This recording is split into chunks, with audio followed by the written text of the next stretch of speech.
I will go through them very quickly, and then we can move on to the other speakers.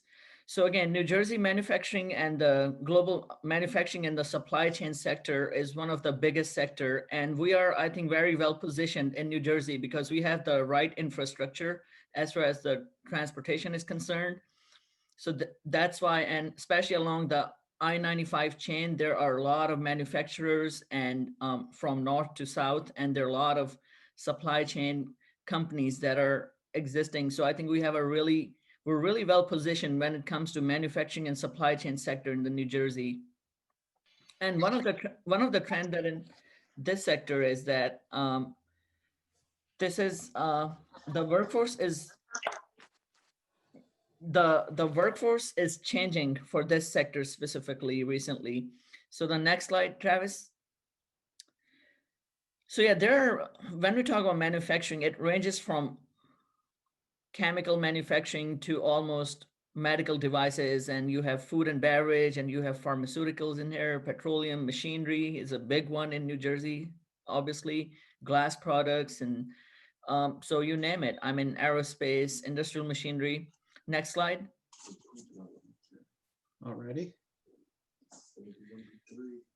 And GDP from Northeast and Mid-Atlantic states, you can really see that New Jersey is among top 5 as far as the GDP is concerned for this sector.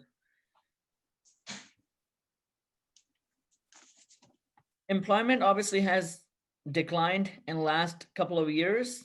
I shouldn't say last couple of years, but I mean, you can see on the chart, but last couple of years of employment has been on the upward trajectory. So that's a really good sign. And there has been a lot of movement as far as talent is concerned in the manufacturing and supply chain sector for the state of New Jersey.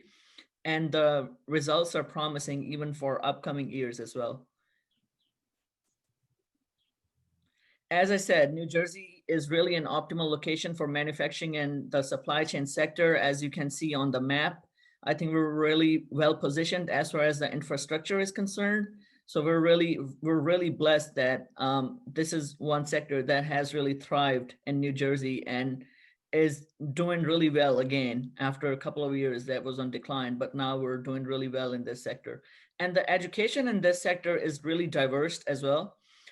There are about more than 50% of individuals or the individuals in this workforce in this sector who have at least a high school or an associate's degree in this sector.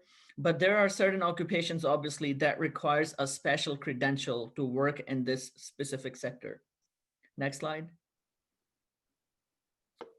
As I said, the workforce has been aging for the last 20 years, and we hear about this from employers a lot in this sector, that it has been changing. And so as you guys can see on this slide, that we definitely need to have conversations about the workforce and building a new talent pipeline.